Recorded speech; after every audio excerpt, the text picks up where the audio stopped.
Breaking news tonight. She is trapped inside a storage container, bound hands and feet, abused by a Bible group, Flunky, and she lives to tell the tale, and she joins us tonight. I'm Nancy Grace. This is Crime Stories. I want to thank you for being with us.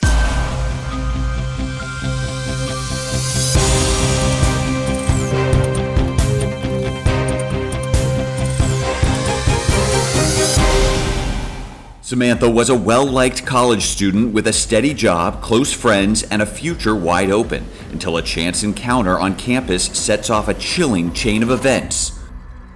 Her life just starting. Friendly, outgoing, polite, and caring, she befriended an awkward acquaintance. She'll probably never do that again. At first, I think he's just lonely.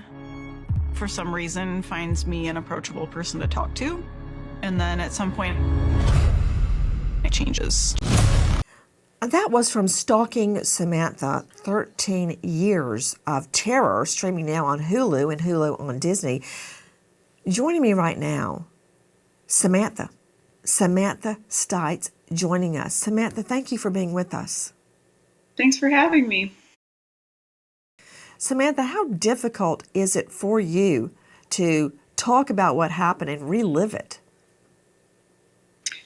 I think having significant therapy, the last few years, it's, not as difficult as one might think for me to kind of discuss my experience at this point.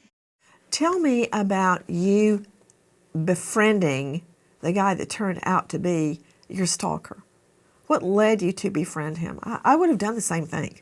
I think the word befriend is maybe a bit strong. I wouldn't ever say we were actually friends. I think it was an acquaintance at best, and he was someone I was, friendly to. He was awkward. I introduced myself at this sort of group setting at this Christian organization, and it kind of spiraled from there. I mean, he quickly became obsessed with me and stalked me for years. Also, you enter into a Christian Bible group thinking you would meet like-minded people, like we all do when we enter into like Sunday school or MYF, Methodist Youth Fellowship, or, family night suppers. Was there a red flag at all? Not initially. I mean, he was an awkward person. I don't know that in itself is a red flag. There was nothing that really indicated to me that he was potentially dangerous or that I ever could have seen this coming, even when he began stalking me. When you say he was awkward, what do you mean by that? He had difficulty carrying on conversation in groups. He would ask some basic questions, but he was just kind of shy. He wouldn't make a lot of eye contact. He'd sort of look down. He didn't really have too many close friends from what I could see. And that's just the kind of person that I would reach out to in a group to try to make them more comfortable and engaging. I guess I would feel a little bit sorry for them, want to help them out, and include them. Guys, the next thing you know, Samantha finds a red rose on her car. Listen. One day after the group meeting, Samantha finds a rose on her car. Christopher Thomas eventually tells Samantha he left it for her and asks her on a date. Samantha politely declines, but Thomas continues to pursue her, frequently striking up text conversations and bringing flowers to her at work. Samantha continues to echo no to date requests, eventually telling Thomas she is not romantically interested. He was following me to my work, following me to my internship there at Frisbee practice. You're seeing clips from Stalking Samantha, 13 Years of Terror on Hulu and Hulu Disney+. Tell me how it escalated and all started with a single rose on your vehicle when you came out to your car. Yeah, I found a rose on my car after my internship at Grand Valley State, and I thought it was odd. I didn't know many people who knew where my internship was. I had just started that. I kind of went on this quest to figure out who it was. It was something I thought could be exciting, maybe somebody I had romantic interest in potentially.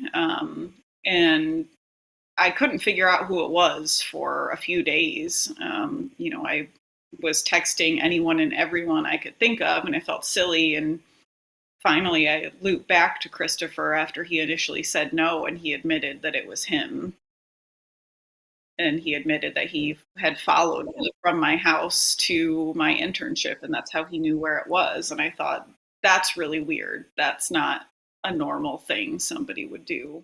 Oh my stars, Samantha. So he tells you to your face, I followed you from your home to your internship. What was that on the phone, or did he tell you that to your face?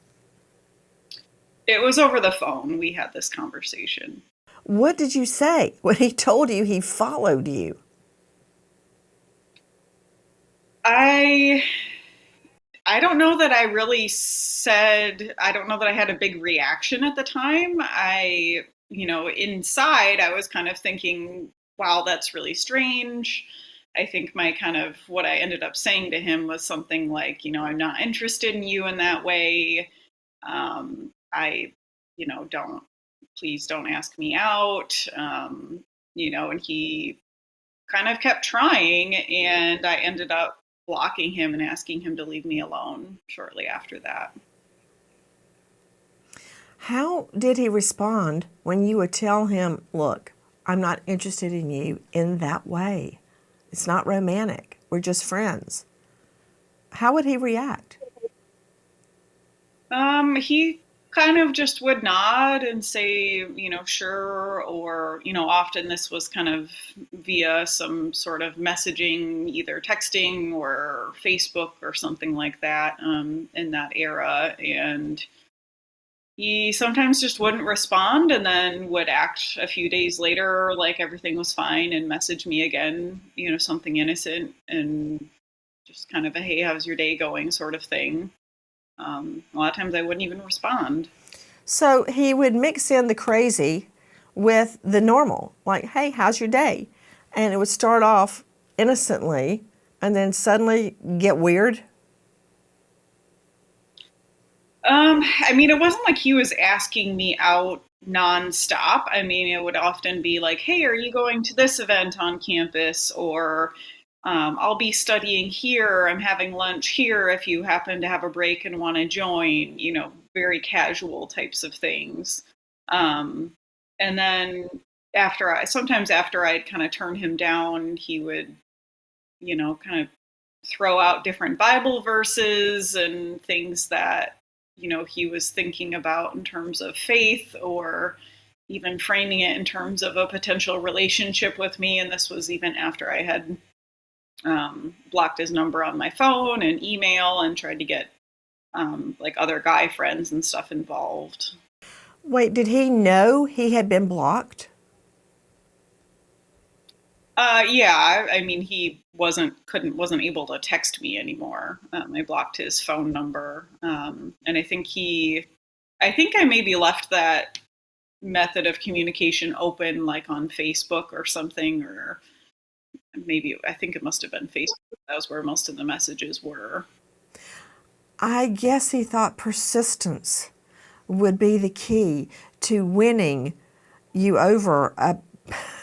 Well, the text messages continued. Listen. When he was not at work or sleeping, he was tracking her. He was following me to my work, following me to my gym, grocery shopping. He was everywhere. Don't talk to me, don't text me, don't show up where I am, leave me alone. This guy's stalking me. Thomas continues incessant text messages, showing up at work, staying glued to her at church, and now he seems to show up wherever Sam is, even finding her out with friends.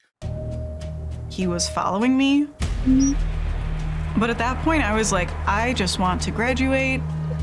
I just want to get through and do the things I'm going to do next.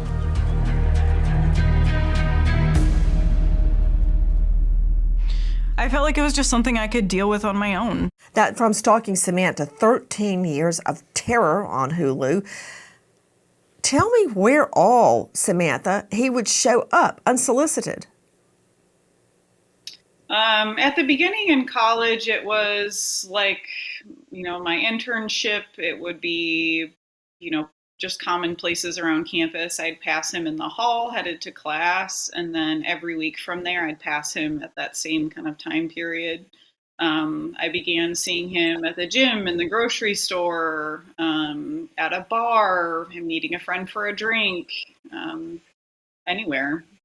So where would he be at the grocery store? In the parking lot? In one of the aisles? He'd usually be like in the actual store, like in the aisles. I never noticed him like in a vehicle. Toward that last summer before I was abducted, I was trying to kind of figure out what sort of vehicle he drove, because I never actually saw him in a car. He was often on foot, or I never actually saw him try to get into a vehicle, which was something I was aiming to do, so I knew at least what his car looked like. Samantha, think about it.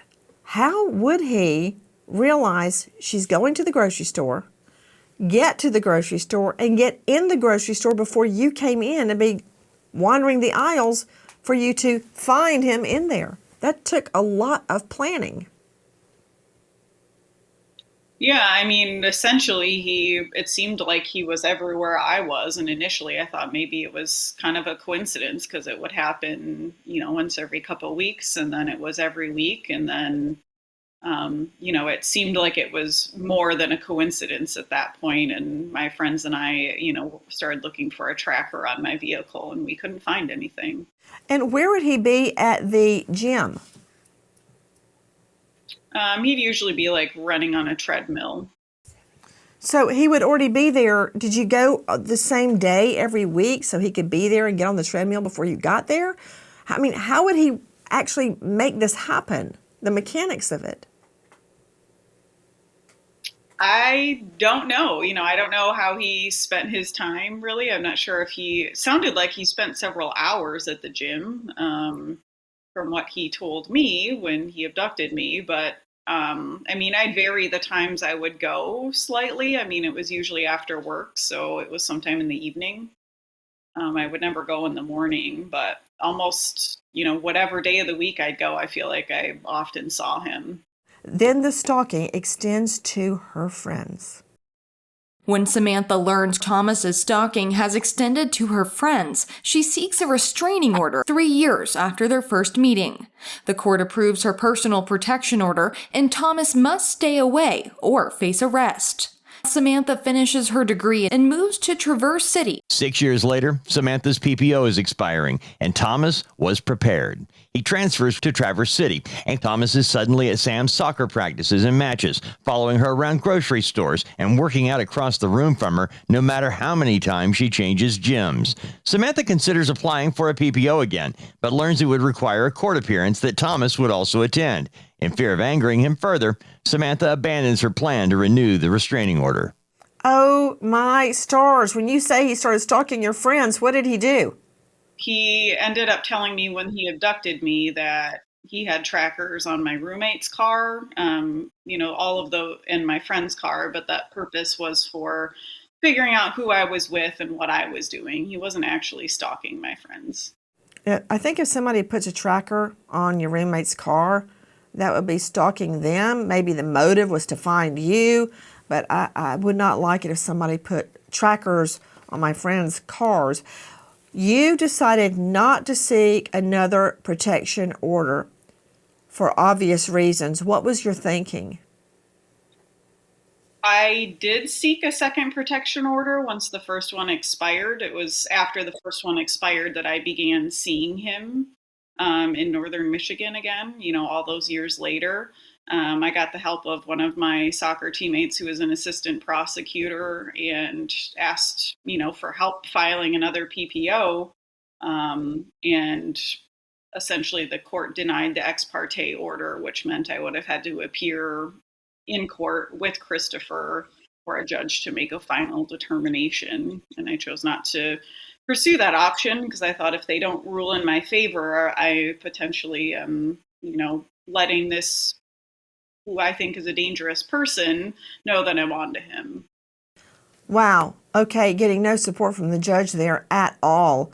I obviously disagree with the judge. There's a lot of ways to do that ex parte. In other words, you talk to the judge outside the presence of the defendant.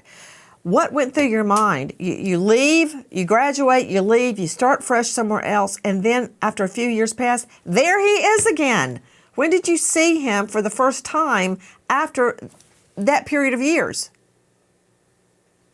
I first saw him at a soccer field. I was playing in an adult recreation league, and I saw him there, and I was shocked. I never thought he would be living in that city or that I would see him again. And I had found that my PPO had expired like shortly before that. And then a cold Friday morning. On a cold Friday morning in October, Samantha's roommate has already left for work, but she's still soaking up a few more minutes in bed. Then Sam hears the wood floors creak and footsteps coming down the hall. Samantha calls her roommate's name and, getting no answer, quickly reaches under her bed for a hatchet. The intruder throws the door open and is on top of her with his hands around her neck before she can reach it. Samantha immediately recognizes her attacker as stalker Christopher Thomas. Hi guys, the Fed has finally dropped interest rates, and that is great news for all American homeowners. Wages are flat, prices keep climbing, and for many people, the only way to get by is to use credit cards and build up all that debt. If you are a homeowner, consider calling American Financing. Interest rates have dropped. Many homeowners are seeing options in the low fives. Now, compare that to credit card interest rates, charging rates in the 20s or higher. That's a lot of money. They're salary-based mortgage consultants, and I say that because they don't get a cut of their sales. Salary-based mortgage consultants save customers an average of $800 a month. If you get started today, you may even be able to delay your next mortgage payment. Take control. I know sometimes it feels like you're drowning in debt. Call American Financing, 866-888-0344. Repeat, 866-888-0344. Or go online to americanfinancing.net/Nancy. And good luck. Guys, joining us tonight, Samantha Stites. Tell me what went through your mind when you heard that floor creak. I knew my house well enough to know that it wasn't one of my pets like stepping on the floor. I knew that a creak would have had to be likely a person. I assumed, it was my roommate, something normal potentially. And when I didn't get a response or hear any more movement, I thought there must have been someone on the other side of my bedroom door who was waiting for me. If it was a burglar or something, they would have been taking items. They wouldn't be waiting outside my bedroom door. I, was confused whether maybe I was hearing something in a dream or, I wasn't sure exactly what was going on, let alone suspecting who it was at this point. But I did strongly believe there was a person on the other side of that door, and that they What wanted happened then? me. What happened then? I decided not to reach for the hatchet. I figured, if this person doesn't have a weapon, now I'm introducing one. And if they're likely more prepared than I am, bundled up in my bed, having just woken up. And I decided to reach to turn on my bedroom lamp and figure out what was going on. And at that point, And what happened? he flung open the door and jumped on me in bed, and I began screaming, and he put his hands around my throat to get me to stop screaming. Listen. Thomas places a ball gag in Sam's mouth, then wraps duct tape around her mouth, hands, and feet. Thomas blindfolds Sam, loads her into her own car, and drives to a storage unit where he has constructed a soundproof cell. Thomas tells Samantha he was inspired by the Netflix show You. Thomas shows Samantha how he'd been tracking her on his phone and tells her he plans to keep her for 2 weeks, then dispose of her body. Sam tries to count the turns to work out where Thomas is taking her and maintains a calm demeanor with her captor. It's overwhelming to me, the terror you must have felt. When he gagged you, did you think he was going to kill you? I mean, the moment he jumped on me and began choking me, I thought he was going to kill me. Certainly, all those statistics ran through my head once he handcuffed me and ball gagged me and told me he was planning to take me somewhere. I knew, when people are abducted and move from one location to another, their likelihood of survival decreases significantly. So, I thought if he's angry with me, I'm guessing he wants to kill me. It's amazing to me that you managed to stay so calm. You were even trying to figure out where he had taken you. Yeah, I thought if I had any chance to get out of the situation that, he had blindfolded me while we were in the car. I figured if I could get an idea of where I was in the event I could escape, then I would know maybe what direction is better to run than another, things like that. When did you realize you were in a storage container?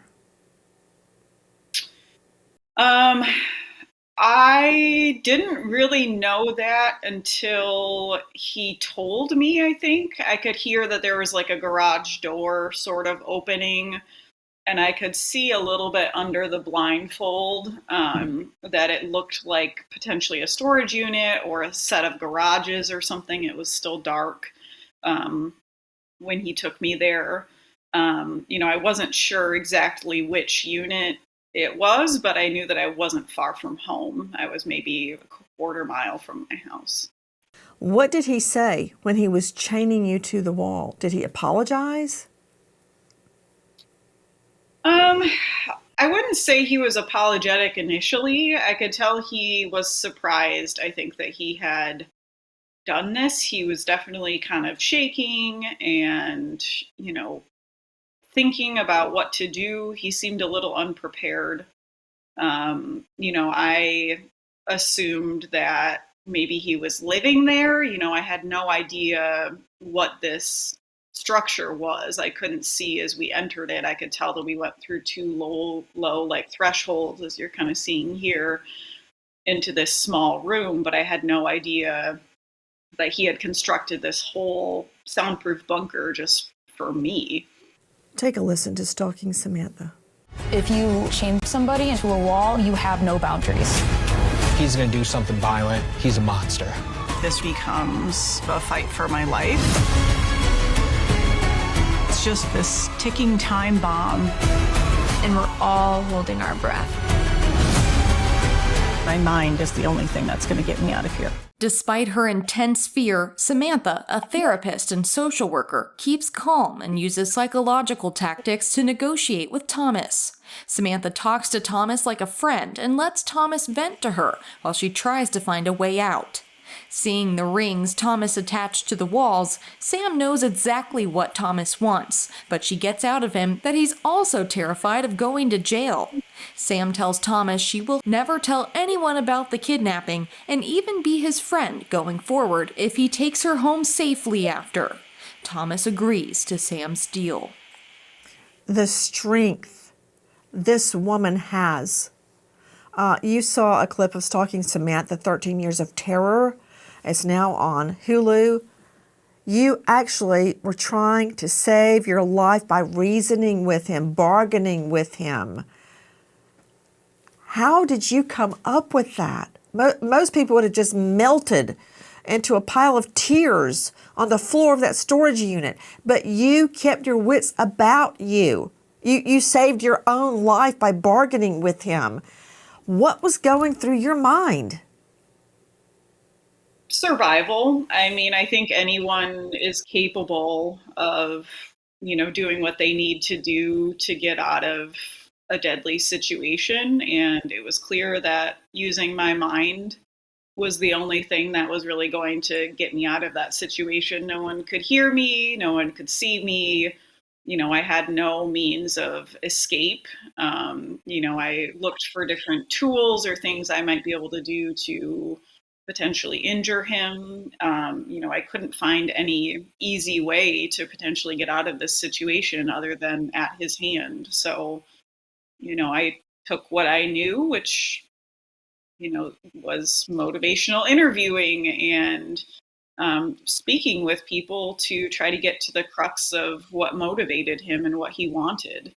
Um, and I tried negotiating any possible way of, getting out of there in a timely manner. And, when time wasn't on my side, if people suspected I was missing or went looking for me, that he'd be the first person they looked for. So I was also fearful that as time drew on, we'd both become more agitated and that, he'd become really nervous knowing the police were looking for him.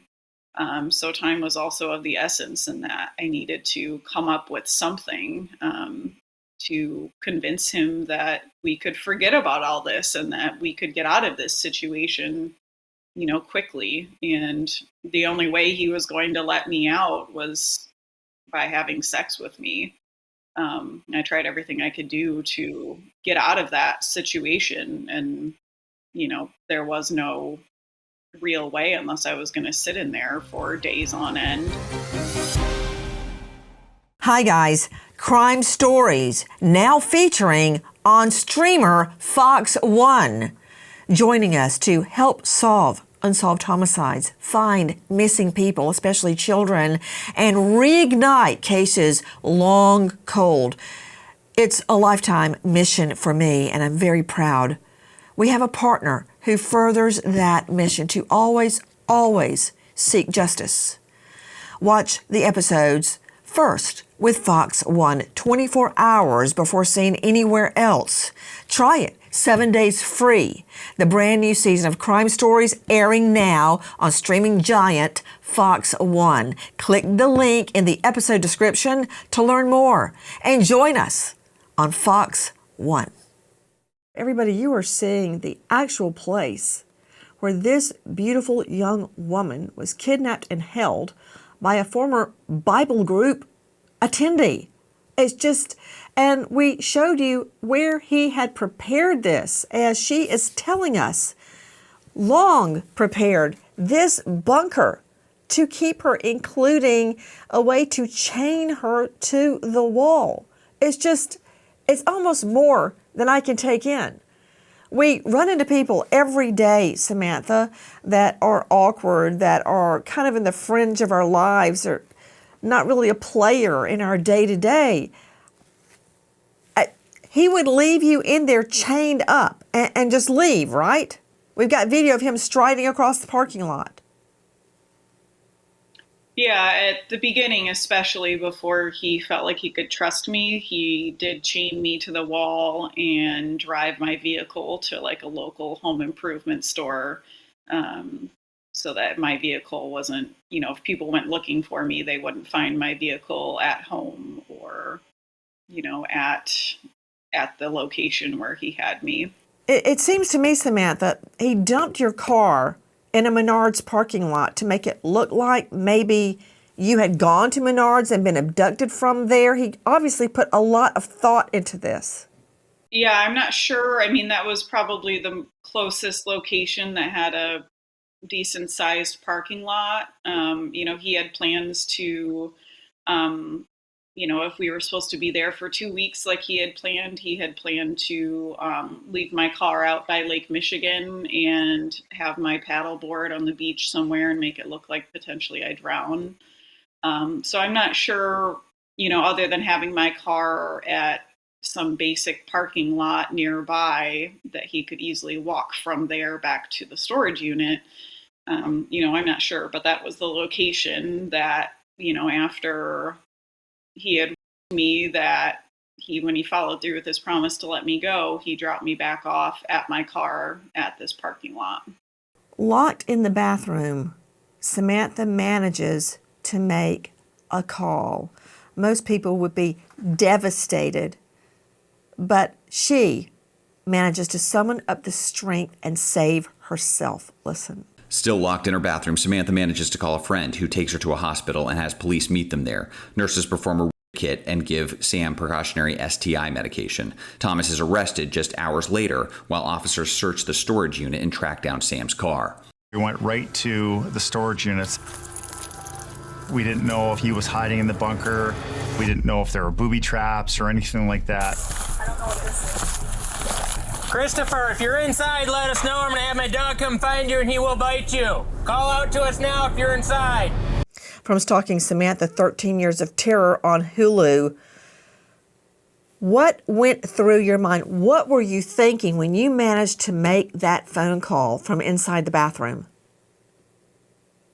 I mean, I had a plan from, the time I was in the bunker. If I were to get out, I knew he had a tracker on my vehicle. I couldn't just drive to the hospital. I couldn't go to the police station for fear of him following me. I knew I couldn't call my roommate for help or a close friend because he knew who they all were. So I called a coworker who was also a neighbor and a nurse. And I knew I needed to get to the hospital to try to recover DNA from a kit and hopefully put this person behind bars. You know what? I have taken so many victims for a kit. It's nothing anybody wants to endure.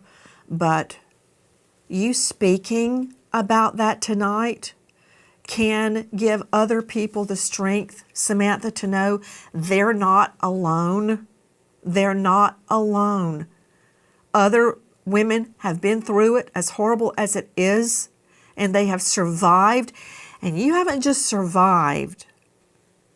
You have conquered so much. And by speaking out, I'm just so grateful to you. And because of her, we land here. Listen.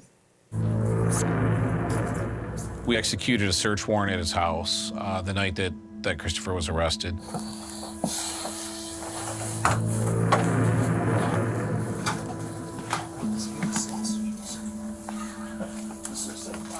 We were able to get a lot of good information from his house. He didn't get rid of anything, really. We found the sheets that were on the bed in the storage unit at his apartment. We had found the ball gag. The duct tape that we believe he used to secure the ball gag in her mouth. And of course, he lies over and over. Listen. This man is not just obsessed with you, he's dangerous. I've never seen a stalking case as severe as this. Next level psycho. Open the door! This is like a horror film. Stalking Samantha, 13 Years of Terror. In an interrogation, Thomas lies over and over. Thomas first claims he was hunting when he kidnapped Sam. When officers tell Thomas they have footage of him at the storage unit with Sam and have been inside, Thomas then claims it was a role-play fantasy that he surprised Sam with, but she wasn't happy about it. Thomas initially pleads not guilty, but as trial approaches, Thomas takes a deal that drops the home invasion and criminal sexual conduct charges. Is it your belief that you acted in such a way as to create severe mental pain on her part? Yes.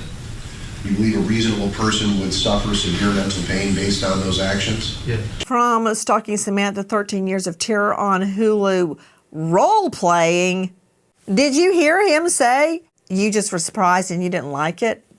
He sure was right. I sure was surprised by him coming into my home and kidnapping me, and I did not like it. But that was just kind of a excuse he had. He had to tell the police something that wasn't, yes, I abducted her because I'm stalking her and have been hopelessly in love with her. I'm not surprised, and I'm also disgusted at that, pitiful excuse. When you see him, even us showing a clip of him in court, what is your reaction? Because he totally repulsed me. Yeah, I mean, when I tend to talk about the situation or see his face or watch the videos, I feel tense. I kind of come back to that, time that day with him. I feel sweaty and nervous. Samantha, how has this whole thing affected you? I keep talking about how strong and how brave you are and how you are thinking your way out of this. All of that is true, but then you're diagnosed with post-traumatic stress syndrome. I know it's got to affect you. I mean, I know the murder of my fiance has affected the rest of my life, and there's nothing I can do about it except try to move forward as best as I can for my family. How has this affected you, and how do you move forward in life? Yeah, I think as your life is never the same after something like that you've been through or that I've been through. Things are always different and you have to make a new normal. You have to choose to move forward each day and, decide how you're going to look at the bright side, how you're going to move on. And some days, especially at the beginning, were difficult. I was having trouble sleeping. I was scared by every little noise. I felt like I was also afraid to be alone. All these things made it difficult for me to go back to work where I had to think on my feet and be empathetic with others while I'm going through this like terrifying situation. I really feel like therapy has helped me a lot in terms of being able to talk about the situation and kind of decrease that sort of stress response I have, where I'm able to sleep better at night and, not feel startled by every little thing, or the story of like what's happened to me is, something I can move past, as sad as it is and as difficult as it's been. I feel very thankful overall that I'm alive.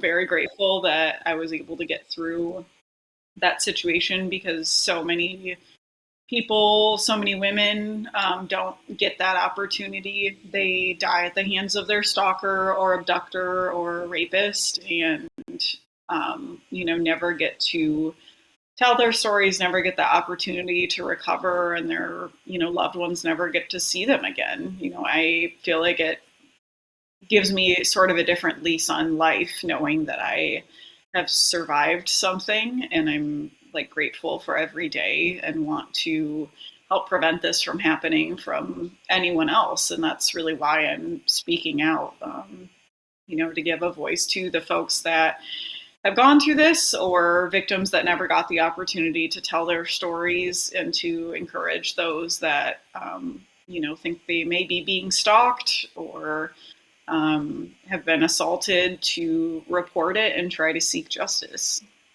Samantha, I don't know if anyone has told you this, but you're amazing. You're amazing. I've dealt with so many kidnap, stalking victims. They cannot or will not testify. They don't have the strength. They just, it destroys their lives forever. And they can't find a way, even difficult as it is, to move forward. I've had people ask me, how do you stay happy? You seem happy all the time. It's a decision, and sometimes it's a really hard decision about living that day and what you're going to do that day, just this one day. Could you offer advice to other people that are out there suffering as you have suffered? Yeah, I can't imagine having gone through something like this and having my stalker or rapist still out there. I can't imagine trying to face each day not knowing whether or not I'm safe. You know, I can take comfort in that, that he's behind bars now. I feel like my one, I don't know, piece of advice would be to, you know, get help from therapists, from legal counsel. You know, do what's right for you. There's not one single solution that's right for everyone. In some situations, it may not be possible or feasible to find, you know, legal justice, but it's worth trying. It's worth trying to feel safe every day and be able to move on in such a way, and that you deserve that as a victim. You deserve that as a human. When someone has wronged you. I feel like that's my one piece of encouragement. Guys, joining us tonight is Samantha Stites, who is navigating life after being kidnapped from her bed, held in a storage container, and so much more that could have destroyed anyone. But she is soldiering on and sending a message to other women out there that are suffering tonight. Look at her. She has survived and triumphed. If she can do it, you can do it. Samantha, thank you from all of us here at Crime Stories. Thank you from the bottom of our hearts, and God bless you. Thank you. Now, we remember an American hero, Sheriff Robert Rogers, Wilcox County Sheriff's, Georgia, killed in the line of duty after 22 years in law enforcement, leaving behind a grieving widow, Haley, and son, Robert. American hero, Sheriff Robert Rogers. Thank you to our guest, Samantha Stites, but especially to you for being with us. Nancy Grace signing off. I'll see you tomorrow night. And until then, good night, friend.